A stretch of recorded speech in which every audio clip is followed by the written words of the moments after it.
Y nos vamos hasta Estados Unidos, a Nueva York. Corresponsal de Onda Cero en aquel país, Agustín Alcalá, muy buenas noches. Bruno, buenas noches. Agustín, suceso terrible en Fort Hood, en Texas, 13 muertos. Nidal Malik Hassan, el protagonista de este suceso verdaderamente dramático. Sí, porque la verdad es que estamos hablando de soldados que estaban haciendo sus preparativos para marcharse a la guerra, y lo que nadie se puede imaginar, Bruno, es que en su propia casa, en su propio cuartel, en esta inmensa base militar del Ejército de Tierra, Fort Hood, que está entre Austin y la localidad famosa, acordaros, de Waco, en Texas, pudieran ocurrir estos hechos. Un hombre que llega a este centro, una oficina militar de asuntos militares, en la que en ese momento pues los soldados que había estaban hablando con expertos, psicólogos, preparando la información, lo que se llaman sus últimas voluntades, asuntos médicos, asuntos particulares, papeles que dejan, y sobre todo la información bancaria y financiera que deben de dejar por si acaso le sucede algo en alguno de los frentes de la guerra, tanto en Irak como en Afganistán. Y es ahí cuando este hombre entra disparando y matando a 13 de sus compañeros. Hay que decir que la última hora indica que de los 30 heridos, 14 ya han sido dados de alta, 16 permanecen en los centros médicos de alrededor de la base, y 7 de ellos se encuentran en estado muy grave. El autor de los disparos, el doctor, se ha recuperado ya del coma en el que estaba y está respirando por sí mismo, y la policía, el FBI en este caso, está esperando para poderle interrogar. Y es un asunto importante porque, al fin y al cabo, el doctor Hassan formaba parte de un grupo de psiquiatras y psicólogos que se encargan de escuchar, porque en este asunto yo creo que se puede dar poco consejo, sino más bien hay que hacer ese papel de escuchar lo que los soldados les cuentan cuando regresan del frente. Todas son noticias horrendas, han sido testigos en muchos casos de violencia, o, Bruno, en muchos casos también han sufrido ellos mismos la violencia. Uh-huh. Y habría que preguntarse quién cuida del cuidador, quién cuida de estos expertos, quién se encarga de supervisar la salud mental de esta gente. Y en este caso ha sido muy particular porque, por regla general, si ha habido algún tipo de incidente, ha ocurrido con doctores que estaban o habían estado ya en el frente y habían regresado a casa. Este hombre no había todavía salido hacia Irak, que parece que era el lugar donde iba a tener que servir y estar desplegado en los próximos meses, sino que, debido a las historias que le habían contado muchos de estos soldados, también quizá ideológicamente o por simpatías religiosas, no quería ir a un país musulmán como él a pelear, pues ya se había hecho una idea de las cosas tan horribles a las que se iba a encontrar. Se negaba en absoluto. Bueno, ha respondido de esta forma.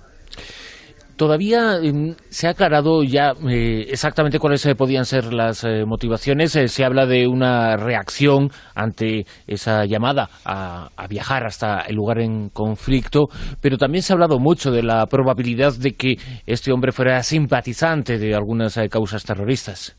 No se sabe nada porque las autoridades no han podido todavía hablar con él, y al fin y al cabo lo que se sabe y lo que se conoce, bueno, pues son opiniones de amigos, de familiares. También se ha investigado su propio ordenador, y en el ordenador pues ha encontrado que había algún tipo de información de visitas que había realizado a páginas en la red extremistas, pero todavía no se sabe muy bien lo que ha sucedido. Hay que tener en cuenta que en este momento en Estados Unidos pues se está viviendo, pues lógicamente desde el año 2001, pues una opinión generalizada de mucha gente de odio, de repulsa a todo lo que significa a una persona de musulmana. Uh-huh. o un hombre árabe. Entonces yo creo que en este momento el ejército está siendo bastante justo para no intentar que este hombre sea el centro de un ataque generalizado contra personas musulmanas, porque él haya sido el autor de este acto. Por ahora no hay ninguna prueba de que sea un acto terrorista, ni de que tenga simpatizantes fuera de la base que podrían haber organizado este atentado, este ataque, y que no hay ninguna conexión ni con ninguna mezquita ni con ninguna persona que le pueda ayudar, que sea también musulmana, con lo cual hasta que él no hable y cuente cuáles son sus razones, quizá todo se reduzca que evidentemente pues tenía miedo y no quería ir allí. Estamos hablando de una profesión muy complicada, de gente que tiene que escuchar a estos soldados, a estos camaradas que vuelven de nuevo del frente, y podríamos pensar que aquí en Estados Unidos, dentro del ejército de Estados Unidos hay muchos, pues la verdad es que no, Bruno, porque si el ejército americano tiene aproximadamente 500.000 de efectivos, hay solamente un poco más de 400 psicólogos y psiquiatras expertos en la salud mental de estos soldados. Y eso supone que hay algunos de los veteranos de la guerra, tanto de Irak como de Afganistán, que en ocasiones deben esperar hasta un año para ser asistidos, para poder ser escuchados por uno de estos psicólogos y psiquiatras, con las consecuencias que tiene. Ha habido muchísimos casos de gente que ha vuelto, que se ha suicidado, o también de violencia doméstica, han matado a sus parejas, o simplemente pues, han destruido completamente su hogar una vez que han regresado del frente. Precisamente esta tragedia, este suceso ocurrido en Texas, ha traído también a la actualidad esa realidad que nos estás contando, que muchas de las personas que vienen del frente de batalla han vivido unas experiencias absolutamente límite, terribles, necesitan asistencia.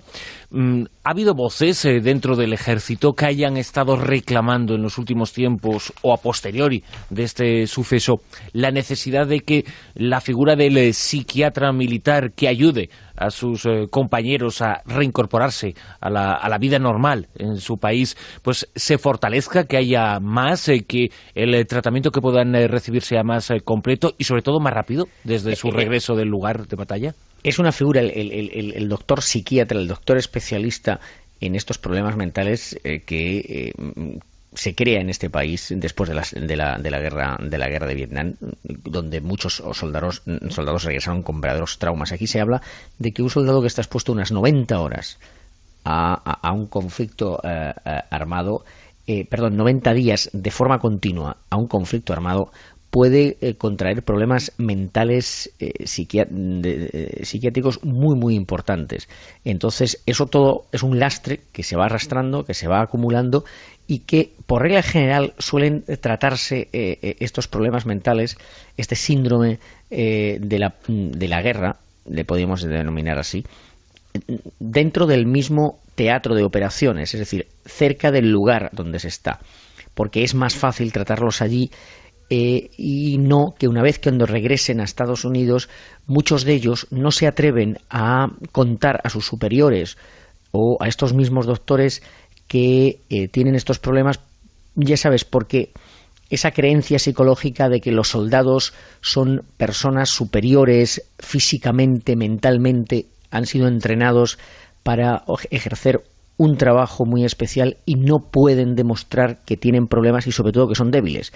Entonces, por eso el tratamiento suele hacerse en los lugares del teatro de operaciones, muy cerca del frente, y casi nunca se realiza en casa. En ocasiones lo que se hace es que algunos de ellos vienen a casa después de haber estado en esta asistencia en los lugares cercanos al combate y tienen que seguir siendo asistidos por estos psicólogos, y uno de esos papeles era el que representaba el hombre que ha cometido este ataque en Nidal Malik Hassan.